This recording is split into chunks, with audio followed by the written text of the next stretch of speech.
my lords, ladies and gentlemen. First of all, may I thank you very much, Ambassador, for your very kind and generous words, and indeed to emphasize that my mother was indeed a great supporter of this marvelous institute, and I have been very pleased to already see, I've been shown a photograph of her when she was here in 2010, when the appeal was being made. So I'm grateful to you for your generous words and indeed for your kindness in coming tonight. It's a very great honor for me to have been invited to speak to this gathering of the members of the United Kingdom chapter of the Légion d'honneur. And I was very honored to have been asked by Sir Simon to come here tonight. And I am more than ever delighted, if rather unusually so, to speak to such a distinguished virtual audience. You're out there somewhere, I'm not quite sure where, but you're there. This is a difficult moment, more difficult than I thought that this speech would take place.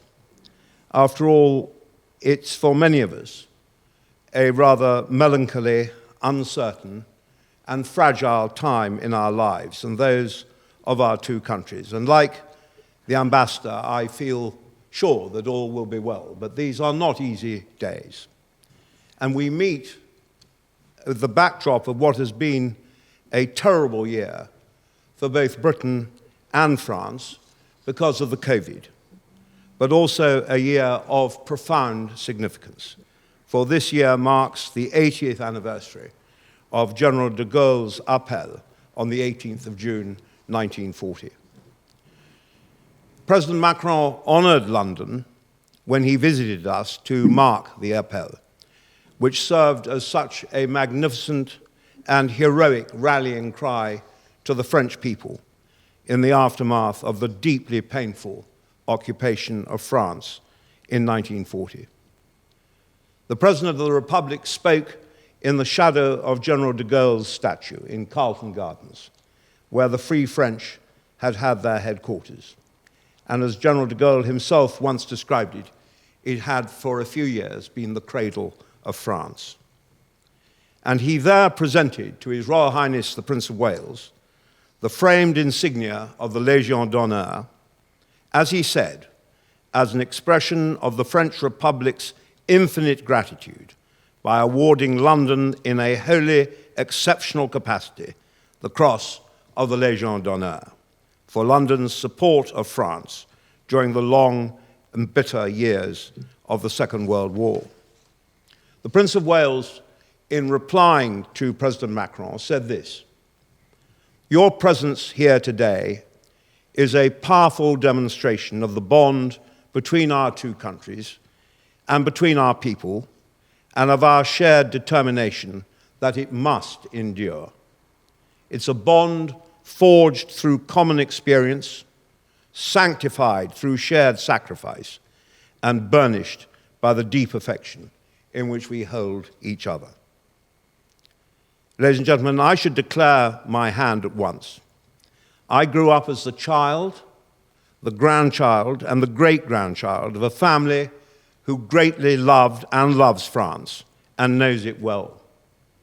My great-grandfather, Lord Randolph Churchill, became engaged and subsequently married at the British Embassy in 1873 and spent a great deal of time in France and was familiar with and knew many of the great men and women in France, not just in politics, but in many other spheres of French life. Winston Churchill was, as everyone knows, a very, very regular visitor to France for nearly 70 years. My mother and father met at the British Embassy in Paris in 1946 when my father was the assistant military attaché, and within a week they were engaged. And my parents subsequently returned to that wonderful building when my father became the British ambassador to France in 1968.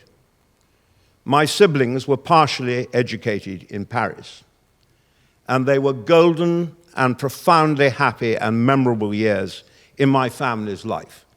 And the connections and friendships that were made at that time have lived with us all and will do so for the rest of our lives and for those of our children. Now, I grew up at Chartwell, my grandfather's home in Kent, and as a child, I was always fascinated by the French military helmet that was in my grandfather's library on one of the shelves.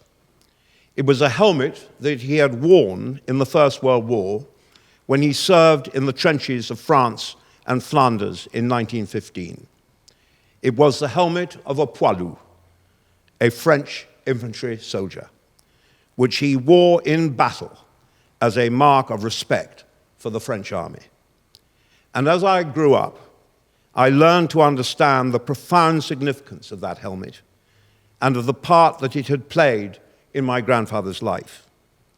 My family were greatly touched when at Churchill's state funeral on that bitter, cold January day in 1965, at which President de Gaulle represented France, he wore the uniform of a poilu with no medals or decorations. For the simple truth is that Churchill and de Gaulle were in many ways very similar men. Both were soldiers, men of action, of great physical and moral courage. Each regarded himself as a man of destiny, who in their person embodied their peoples. They read deeply of the histories of their nations and of others. Each seemed to others to be separate, aloof, egotistical, and even ruthless. But de Gaulle dedicated a great deal of time, sensitivity, and love to his adored, mentally handicapped daughter. And Churchill was deeply sentimental, easily moved to, and not in the least bit ashamed of, tears. There was a hardness in both, but also gentleness, understanding, and compassion. Each of them wrote and spoke incomparably. There was, I was told by my father, then a member of Parliament, an unforgettable occasion when de Gaulle came to London on a state visit in 1959, when in Westminster Hall, in front of a huge audience of both the House of Commons and the House of Lords, and many of the most distinguished men and women of this country, he held the hall enraptured with a faultless delivery, without any notes, and with a grand gesture that rolled away all the disputes and animosities and misunderstandings of the past. He referred to the Grand Churchill, upon which Churchill burst into tears, and the entire audience trembled with emotion, knowing that they were present at a true reconciliation between two very great, yet very difficult men. They were also, both of them, rather lonely men, who preferred to march alone rather than in company, and who in old age reflected more on what they had not achieved rather than on what they had. Both had a strong romantic streak and also one of melancholy, and both were subject to moods and periods of depression and unhappiness. And I think it is perhaps now we understand more the price that we today can now see of genius and of greatness. Both were great war leaders, but also in peacetime shared a vision of Europe. It was a very different vision, but a vision nonetheless. Both wanted very much to be great leaders in peace as in war, and in their way they both succeeded. And where, after all, would Britain and France, indeed Europe, be if Churchill and de Gaulle had not lived and not conveyed to their fellow countrymen their passionate faith in their own peoples, who together helped to deliver the liberation of Europe? There is no need tonight to retell the long tale of Churchill's relations during the war with the general. What had been a warm and valued friendship of many years declined into quarrels, misunderstandings, and periods of outright hostility, often, I may say, on the part of both sides, and for good reasons. But Churchill's profound admiration for de Gaulle's vision, his extraordinary courage, and his great patriotism always carried the day, borne high on Churchill's deep love, affection, and genuine understanding of France and her then very difficult and parlous position. Nor should we question his sincerity when he broadcast in the autumn of 1940 to France, "Never will I believe that the soul of France is dead. Never will I believe that her place amongst the greatest nations of the world has been lost forever." Now, as a man, throughout his life, Churchill had strongly entrenched attitudes and principles from which he seldom deviated, and amongst them was his enduring love of France. This theme persisted throughout the war. And in 1945, Churchill believed that without a strong France, impoverished and battle-scarred Western Europe had little hope of a revival. Churchill, no longer Prime Minister, had pleaded for a partnership between France and Germany, partly, no doubt, because no one was more conscious than he of the ruin which had fallen on the world as a consequence of Germany's bids for power. In this way only, he said, can France recover the moral leadership of Europe. That was, in my view, a really remarkable thing for Churchill to say in 1946, and quite clearly showed his magnanimity, his vision, and his faith in France. So it wasn't only General de Gaulle who possessed and was possessed by une certaine idée de la France. To Churchill, France was a country which he had visited from his boyhood and whose glorious martial tradition had nurtured the most heroic of all European legends, that of Joan of Arc. To Churchill, France harbored a civilization of infinite richness, variety, and fascination. And it was not just because it was the land of sunshine and Paul Roger champagne. In 1944, he wrote, "All my life, I have been grateful that France has made to the culture and glory of Europe, and above all for the sense of personal liberty and the rights of man, which has radiated from the soul of France." This love affair, and it was a love affair, was no passing fancy. For France gave him something else in very particular, in which he found great comfort and pleasure, and through which he restored and refreshed his life in good times and bad. From the age of 40, he became absorbed with painting. Painting was a way of enjoying the open air and the intensity of hue, something which he associated with holidays and good conversation and time well away from politics. No one who sees his paintings of France can fail to be struck by their gaiety, their vivacity, their obvious love of life and place.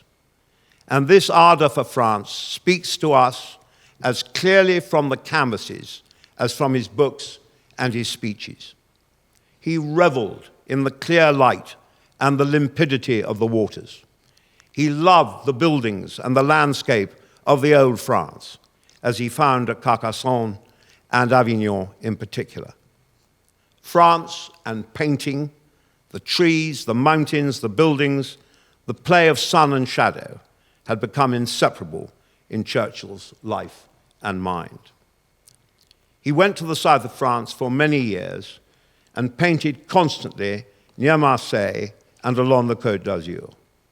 Sometimes he would find a subject as equally appealing to his eye and his brush, with bold colors and sharp shapes, and with the unique glitter of the play of light on water. People often ask me what I thought of my grandfather's paintings. Well, he was actually quite a prolific painter in the times when he was able to do it. But what he was generally held to be by his peers was the most brilliant painter of water and light. And some of these pictures you can see at Chartwell and elsewhere are really astonishingly beautiful and very skilled in painting. And much of this he learnt painting in France in this wonderful light. He described the French light as being very paintaceous. Indeed, at Saint-Georges Motel in Normandy, the chateau where King Henry of Navarre had spent the night before the Battle of Ivry in 1590, Churchill was at work with his great French friend, the artist Paul Mars, in August 1939. As they ended the canvas and parted, Churchill remarked to Paul Mars, "This is the last picture that you and I will paint in peace for a very long time now." Churchill's love for France runs like a golden thread throughout his entire life, and indeed that of his family. I have tried throughout this, ladies and gentlemen, not to stray into controversy of any sort. But it would be wrong for me to let this moment pass without saying something about the future. And I say it entirely on my own account and on behalf of no one else. My country, I believe, has taken a decision which I personally profoundly regret, and that I believe will lead to grave consequences in the future. But France, whatever our disagreements may be, remains and will always remain a profoundly important ally, partner, and friend. And it is my firmest hope that we never become in any way detached from France or the friendship of her people. As the President of the Republic so wisely said, the Channel has never managed to separate our destinies, and Brexit will not do so either.